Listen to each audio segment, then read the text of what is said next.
So, good day po sa inyong lahat, mga ka-iPro. Magandang buhay po. Ayan. So, welcome po dito sa ating kwentuhan session with our very own chairman, Sir Amando Jose Balaria. Ayan. Hello, Ma'am J. Nagkukwentuhan po kami dahil meron po tayong former OFW na kasama ngayon, si Ma'am JD, no? So, pilitin niyo siya na ikwento yung kanyang story dahil medyo ayaw niyo. So, magandang buhay po sa ating lahat and welcome sa another kwentuhan session na naman na meron tayo. So, lunch lang po kayo dyan habang dinidiscuss natin yung topic natin. Very interesting at makapanahon, no? Dahil maraming OFW dito sa atin sa Pilipinas. So, ano po yung mga biggest mistakes ng mga OFWs o yung mga financial tips pala? Mali yung nabasa kong script. Yung mga financial tips po pala para sa mga OFW families natin, no? So, kung kayo po ay merong OFW na kapamilya, i-share niyo na po ang session natin na ito, no? Parang sa ganun ay marinig din nila. Yes. So, pili ko nga madaming makaka-relate din no? Kasi syempre lahat tayo, sir, meron tayong mga kamag-anak no, na OFW. Kahit ba malayong kamag-anak pa yan, pero meron at meron. Oo. Madalang sa Pilipino yung walang kamag-anak na OFW. Or no? wala man lang silang kakilala. Imposible. Oo. Sa family po namin, both sides, ma'am. Meron sa father side and meron doon sa mother side. Nakaka-relate po ako dito dahil ako po ay pinag-aral ng isang OFW na tito namin noong ako ay nasa third year na. Nung nagsabay na kami ng kapatid ko sa college. So, tumulong na siya para sa pagpapaaral. Mababait din talaga ng mga tito at tita natin dyan. So, hello po sa mga OFW nating mga members po ng iPro Cooperative, no? Ayan. So, according daw po dito sa Bangko Sentral, no, sir, ng Philippines, ayan. So, 33.5 billion USD yung remittance niya last year, 2023. Teka, uulitin ko, ma'am. 33.58 billion US dollars. Opo. Laki, di ba? So, trillion ng peso yun, di ba? Opo. Okay. So, sige, ma'am. Ang laki, no? So, yung remittance daw po na yun ay nanggagaling sa US, ayan, sa Saudi, pinakamalaking portion nandyan po, tsaka sa UAE. So, ayan. Ang dami po, no? Lalo na siguro pagka December. Marami po ang mga pumapasok na remittance dito sa atin. Kaya doon mo rin makikita na na tuwing December medyo bumababa exchange rate ng US dollar to Philippine peso. Yes. No? Tapos ngayon magbabalikan sila. Okay. Sige, ma'am. Alright. So, kumbaga po, saan ba ginagastos or papaano ba ginagastos ng mga OFW families, yung mga nandito po sa Philippines na mga pamilya po ng mga OFW, yung mga pinapadalang remittance. So, ito daw po yung mga tips ng isa sa mga guro, no, si Dennis C. So, siya ang author ng Rich for Life. Okay. So, number 1 tip daw po ay remember that the remittance is a privilege, not something you are entitled to. So, kumbaga, pribilehiyo lang po ng ating mga family members dito. Kumbaga, hindi mo karapatan na padalan ka palagi ng remittance. So, kumbaga po, 80% knowledge daw po ay, kumbaga, yung money, no? Money is 80% knowledge and 20% daw po yung behavior. Okay. Tama, ma'am, ito, no? Lalo po, kunyari dito sa iPro, no? Meron po tayong mga members dito sa iPro ng mga OFWs talaga, no? Hindi lang nung iPro Cooperative tayo, pero nung iPro pa since 2016, no? So may mga members tayo, may mga kasamahan tayo na malaki talaga yung unfortunately, marami po talagang somehow privately nagrereklamo rin sila doon sa mga pamamaraan, sa behavior, kung paano nating hinahandle ng mga kapamilya na nakaka-receive dito sa Pilipinas, yung pera na pinagpaguran nila, no? Kasi nakakatuwa nga, ma'am, ngayon kasi marami ng vlogs din na makikita mo yung mga OFW, di ba? Na mga tao na pinapakita nila doon na Filipinos, yung buhay nila doon, na kung tutuusin, mas masaya pa or mas maganda pa yung buhay ng mga taong nandito sa Pilipinas na pinagpapadalan tayo ng pera, no? Kasi sila doon, sila lahat ang gagawa sa bahay, sa trabaho, yung off nila nakatuon doon sa bahay dahil wala silang masyadong katulong doon, di ba?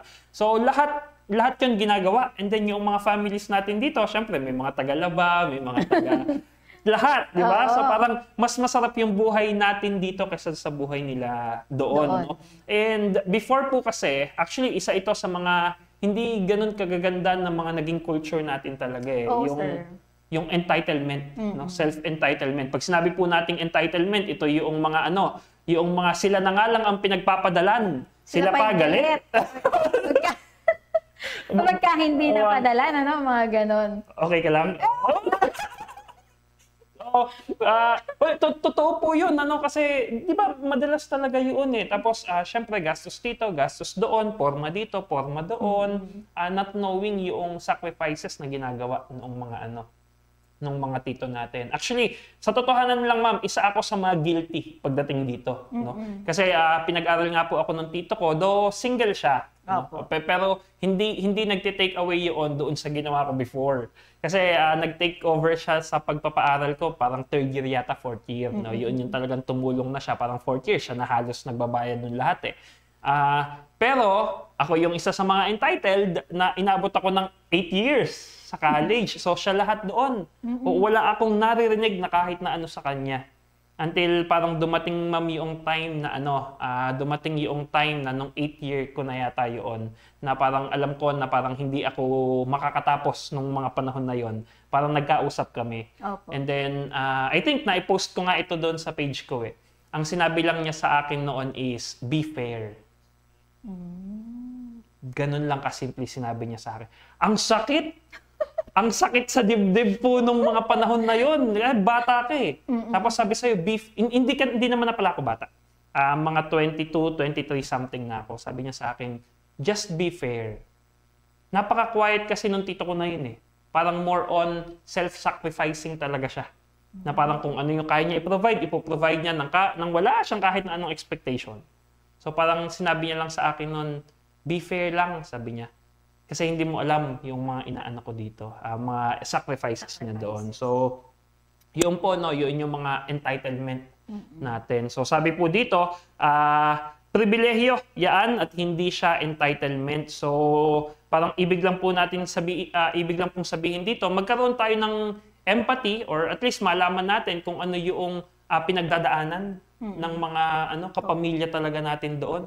Parang kumustahin naman natin, no? Or kung hindi man natin sila kukumustahin, naman tayo, i-manage naman natin ng maayos yung pera na nandito nila sa Pilipinas. Parang sa ganun kahit na papaano, masabi naman nila na may pinagdadalan yung pera nila. Yun nga po yung isa, parang isa na po pwede natin gawin doon sa pera. Instead na gastusin natin, edi ipangpasimula mo siguro ng something na pagkakakitaan, di ba? Para naman po makita ng mga kapamilya natin na OFW na, nakapagpatayo ng kahit maliit na sari-sari store, di ba? Ihaw-ihaw, makita nila na ikaw din ay nag-e-effort. Na yung perang pinapadala nila ay sinusubukan mo rin naman palaguin. Para just in case dumating man yung time na stop na yung remittance nila sa inyo, tuloy-tuloy pa rin, meron pa rin kayong pagkukuhanan po nung inyong panggastos sa araw-araw. Tama. So, yun yung isa sa mga magpapatunay na tinitreat mo talaga siya as privilege. Na thankful ka talaga. Kasi pinaghihirapan mo rin, na sinusubukan mo rin sa abot ng makakaya mo, na palaguin din yung pera nila. Yes. Okay? Alright. So, shout out sa tito ko. Ayan. Hello po, Tito. Thank you po. Ayan, meron tayong mga comments, sir eh. So, batiin muna natin. Ayan, si Sir Gian. So, magandang buhay. Si Ma'am Charlene. Sabi ni Sir Gian, shout out po sa mga OFWs natin na members and future members. So, ayan, marami yan. Wait lang kayo. Okay. So, sige po. Ang next natin, Ma'am JDI. Put a name on every peso you receive. So, kumbaga po, lahat daw po ng mga nare-receive natin na remittance, i-budget natin siya. Kumbaga kung para saan ba siya, kung ano-ano yung paggagastosan po natin. Kasi nga, alam naman natin na dugot pawis yung pinaghihirapan ng mga OFW po natin dyan. Ayan.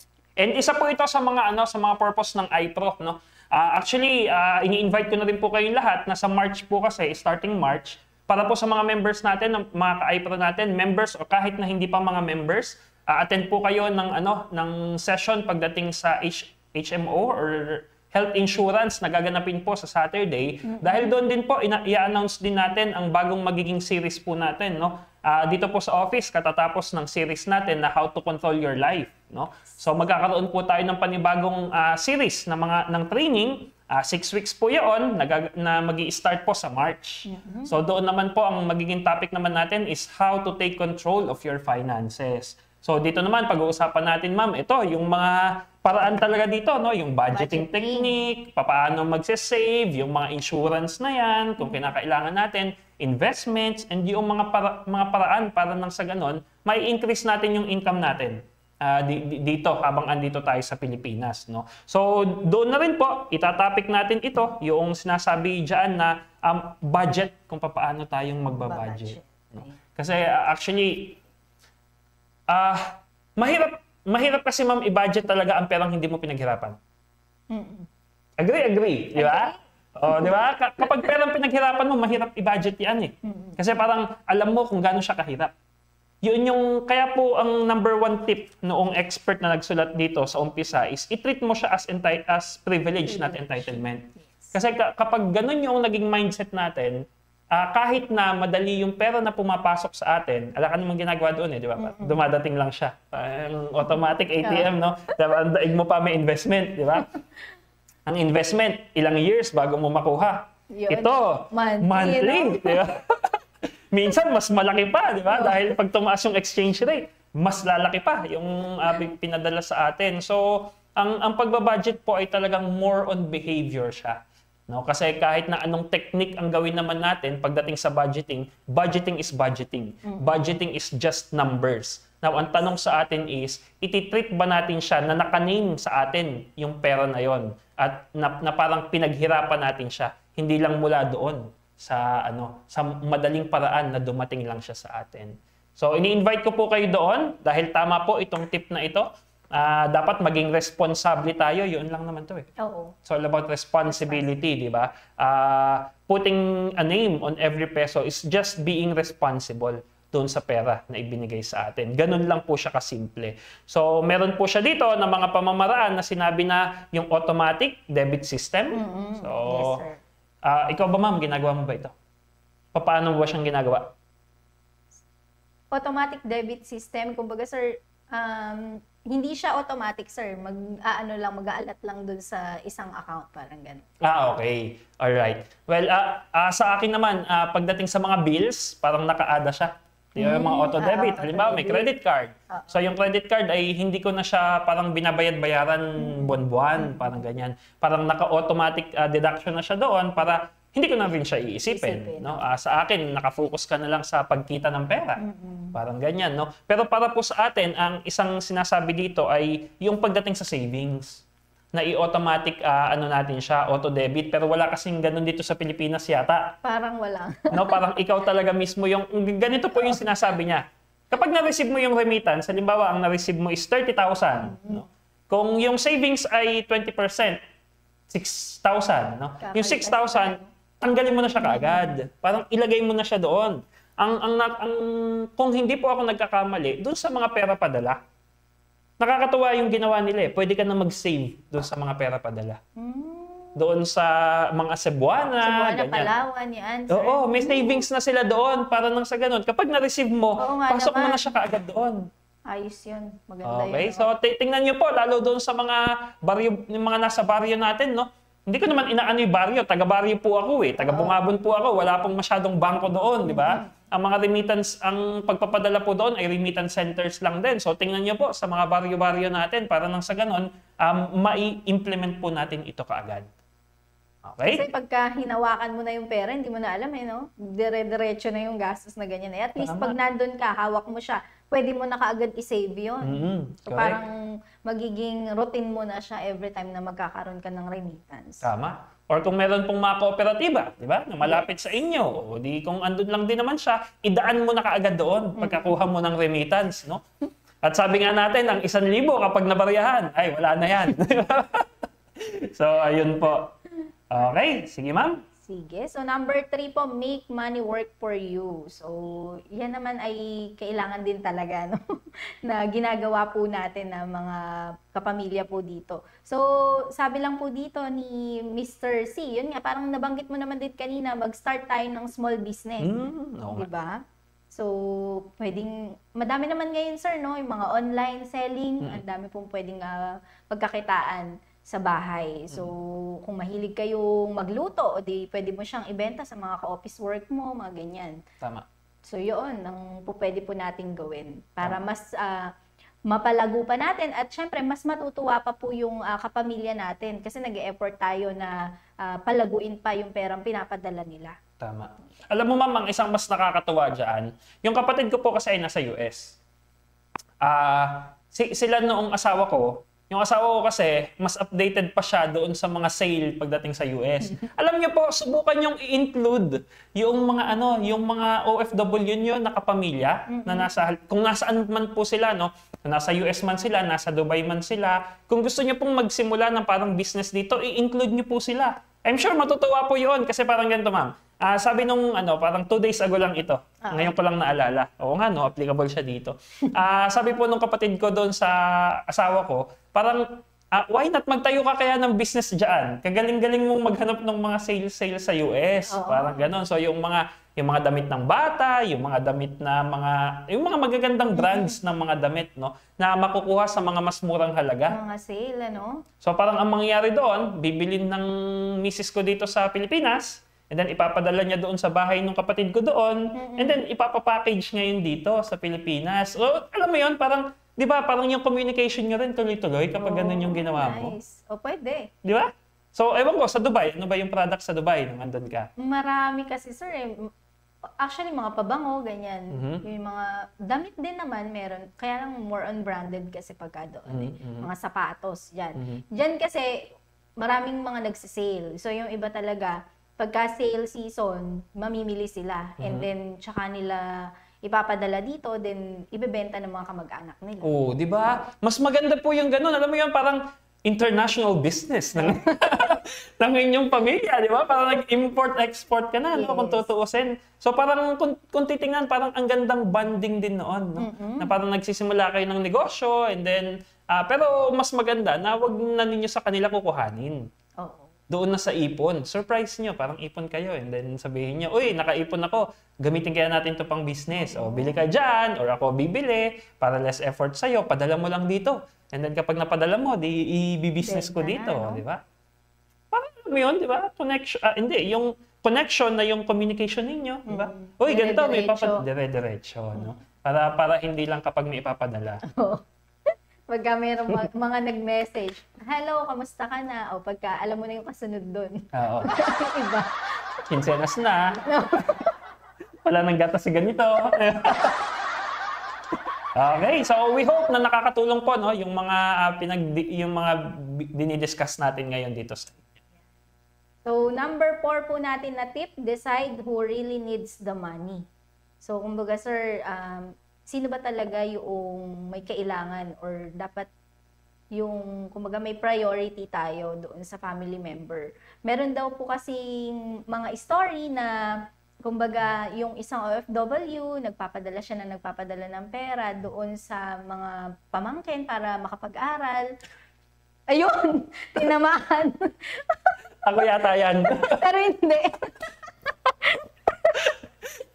Dapat pala binasa ko tong article na to kanina. Okay lang. Sige, ma'am, tuloy. Pero yun nga, pero hindi naman ganito yung situation nung sa'yo, sir. Pero dito, base dito, sir, yun namang, kumbaga, ano yung ginagawa ng kapatid mo para bakit hindi niya afford na pag-aralin yung anak nila? Parang ganun. So, kumbaga, kailangan iset natin kung sino lang ba talaga yung dapat na tulungan ng OFW. Kailangan po kasing maghanap din, turuan po natin silang mangisda, di parang gano'n, di ba? Hindi yung aasa na lang nang aasa sa atin yon, kumbaga. So, yun po. Kailangan din na humindi po tayo Tama. Diba? And Set tayo ng boundaries, parang gano'n. correct. And I think, ma'am, ano rin naman yan ay nagsisimula din naman sa doon sa mga nandito talaga sa Pilipinas, no? Kasi minsan, kailangan mo na rin kahiyan na humingi. Oo. Diba? Nakakahiya din kaya yung gano'n, di ba? Well, kahit na gano'n naman yung nangyari sa akin, and tama ito na yung mga pinag-aral, katulad nito. Isa po doon sa at least for me, no, parang something na hindi ko naman masabi na proud of, pero based sa mga pinag-usapan natin ngayon, no, doon sa mga OFWs namin na mga kapamilya, mula nung bata ako, ma'am, di ba, tatawag sila kapag magpapasko or kapag uuwi sila, uy, ano yung gusto mo? Ganyan sila di ba? Nung bata naman ako, parati kong sinasabi, based sa memory ko, hindi ko sinasabing, hindi ako nanghingi. Gusto mo ba ng sapatos? Ang parati ko lang sagot noon, kayo po, bahala po kayo. Kasi actually, sa sarili ko, nahihiya ako noon na magpapabili ka. No? Nga lang, pagdating doon sa pag-aaral ko, ganun yung... Ganun yung nangyari sa akin, no? And so I hope na kahit papaano naman ay makakabawi-bawi na ako doon sa... I'm sure naman, sir. Nakakabawi ka na niyan. Mukhang si Tito yata dapat nating tanungin pagdating doon sa story na yun. Pero totoo po yun, kasi parang kailangan nating i-treat din na based sa experience. Kailangan din nating i-treat na yung pera na yun ay investment na lang nila. Yes, privilege, pero dapat ang approach natin dito sa Pilipinas ay parang privilege, ay investment yun para sa buong pamilya. Yes. Tama. Sino ang merong pangangailangan talaga? Ano ba talaga? Pag-aaral ba talaga ang kailangan unahin? Or magbi-business ba talaga? Kasi mas marami rin, ma'am, na alam mo yung parang sasabihin na, uy, magtatayo ako ng business. Yes. Ganun, no? Sasabihin doon sa kapamilya ng OFW, uy, bala ko kasing magtayo ng business para mapalago yung pera. O syempre, yung OFW naman, tuwan-tuwa yun na, uy, yung katulad ng sinabi natin kanina, di ba? Pero sana, kapag dumating yung time na yun, talagang decided ka and committed ka doon sa business na yun. Kasi isang nangyayari po din dyan is, sasabihin dahil na-hype ka doon sa magtatayo ng business. So na-hype din yung OFW na kapamilya. Siyempre gustong tumulong ng mga yan di ba? Ala naman silang ibang hangad kung hindi yun. So mag-i-invest din sila. Nga lang, siyempre, along the way, parang bigla siya mapapabayaan. Exactly, sir. Kumbaga kasi parang yung kapamilya natin dito, oo, na-hype siya and then parang sa umpisa lang, tapos pagka sinawaan na or may nangyari lang na hindi maganda, susuko na. So, parang hindi naman kasi niya pera yung pinanggamit, di ba? Correct. So, kung ganun lang din naman, kaya po, di ba, sabi ko sa iyo, ma'am, kanina, yung business na sisimulan, na tie up kayo, kuhanin mo doon sa na-save mo. Hindi doon sa ipapadalang bago na investment, no? So doon na lang sa pera na na-save mo para kahit papaano alam mo meron kang feel pagdating doon sa hirap noong pagse-save doon sa pera, no? So let's just prioritize, no, pagdating doon sa sa kung saan dadalhin talaga yung pera ng mga OFWs na family members po natin, no? Yes. Ayan. So bago last, sige ma'am, batiin mo muna sila. Okay. So from Ma'am Mary Ann, magandang buhay po. Ayan, from Julie Pasqua, magandang buhay din po. Si Ate Julie ba to? Oo, shout out kay Ate Julie at kay Ate Seni. Na mga kasama ko po yan sa bahay. So, salamat sa Diyos at nagbati na kayo. May issue, ikaw naman, sir, ha? Ma'am, kwentuhan session ito, hindi marites session. So, ayun po, yun lang ang sasabihin ko sa kanilang dalawa. So, from Eduardo Afabol, so, sir, good afternoon po sa inyo. Watching from Sacramento. Ano yung CA, sir? California. California. Yata. So, Sir Eduardo, thank you po. So, gabi dyan sa inyo ngayon, ewan ko, yata. So, thank you po sa pakikinig sa amin and welcome po sa ating iPro Cooperative. We hope na kahit papaano meron mapulot na aral dito yung mga kapamilya natin. Baka kasi isa si Sir Eduardo doon, no? So Sir, nakaka-relate si Sir. Wag kang kung meron ka mang pamangkin na pinag-aaral ngayon, wag kang susuko. Pagdasal na lang natin na makabawi sana siya. Sa iyo. Kung sakasakali po na meron ganon, pa-contact niyo po sa atin. I know. I know how it feels. So, baka Ayun. sakali na makatulong sa kanila. Yes, it's correct. It's 8:27 p.m. here. Ay, nice. Galing ni Sir, ah. Oh, watching from Jeddah, si Sir Greggy. Oy, Hello oo. po, Sir Greggy. Hello, Sir Greggy. Andyan ka na pala. Minsan lang tayo nag-meet dito. Pero hopefully, pag uwi mo po, kikita ulit tayo dito sa office natin sa iPro. Yes. Alright, so sige ma'am, yung So, final natin. Tip number 5, be financially literate. So, yung mga kapamilya po na nandito ng mga OFW, so hanap po tayo ng ng mga po pwedeng mapanood. Actually, ang dami naman eh. Kagaya lang na po, sir, di ba? Yung mga ganitong kwentuhan session dito sa ating page, dito sa Co-op, sa Facebook, and sa YouTube. So, napakarami pong mga financial management ng mga session po dyan. So, panoorin nyo lang po para mas hindi lang kayo, kumbaga hindi lang po yung OFW nyo na kapamilya yung matutulungan, also kayo rin po personally. Tama. So sa akin naman po, ang take ko pagdating sa mga financial literacy na yan, kaya rin dito sa iPro Co-op, magkakaroon po tayo ng yung promote ko na naman. Yung sinabi ko na naman po kanina, parang 6-week po yon na course. Pagdating ang topic po is how to control your finances. How to take control of your personal finance. So, yun po ay magsisimula doon sa mga money-making skills na meron tayo hanggang magkaroon po doon sa hindi pa muna investment. Ibang side kasi yung investment eh. Pahahapyawan lang po natin siya doon pero more on security. Yung magkaroon ng saving, magkaroon ng insurance, mabayaran yung mga utang, magkaroon ng budget plan. So yan po yung itatakil natin sa 6-week na training po na yon, no? So kung meron po kayong kapamilya or kahit po kayo na mga ka-iPro natin, no? Online lang po siya. May part po siya na online and meron din siyang part na live session dito every Monday po yan, no? So kung mga ka-iPro po natin nandito sa Cabanatuan during live session, attend po kayo doon, no? Punta po kayo dito sa office. Kung kayo naman po ay OFW, meron po tayong mga recordings and meron po tayong mga online sessions para sa ganun maka-keep up tayo.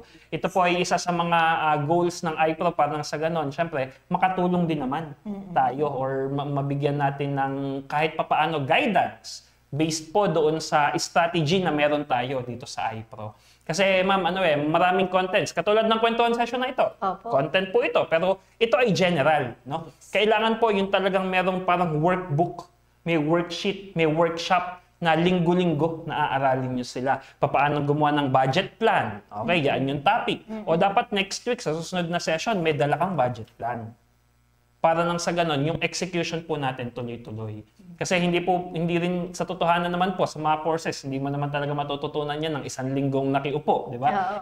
Isang kalahating oras na kwentuhan session. Hindi naman po eh. Kailangan tuloy-tuloy po siya.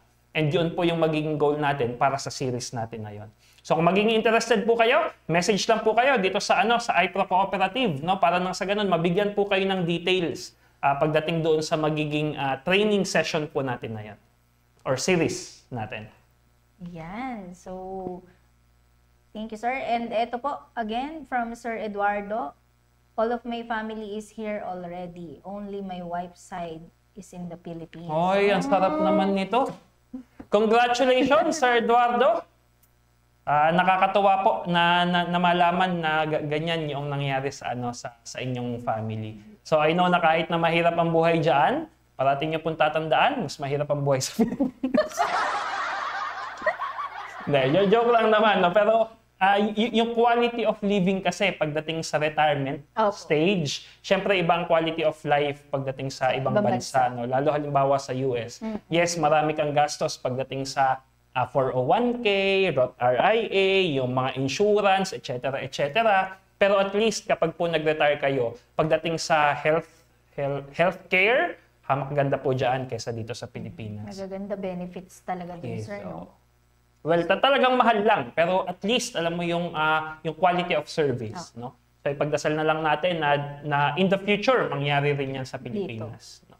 So siguro po kapag presidente na si Sir Eric Sel Cariaga or kahit po nasa Congress na si Ma'am JD Virginisa kapag nagkaroon po ang iPro Co-op ng ano yung tawag natin doon? So, party list. Party list. iPro Party List.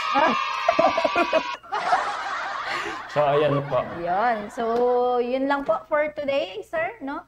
Sa lahat po ng mga hindi pa members, pero yung mga gusto pong maging member ng iPro Cooperative, mag-message lang po kayo dito sa atin, sa ating Facebook page, or mag-call lang po kayo sa mga numbers na makikita nyo po doon sa ating Facebook page. So, Meron ba sa screen? Wala yata. wala po yata sa screen, alright? So, yun lang for today. Maraming salamat po sa inyong panonood at lagi po nating tatandaan na Ang kasaganaan ng buhay ay napagtutulungan. Bye-bye!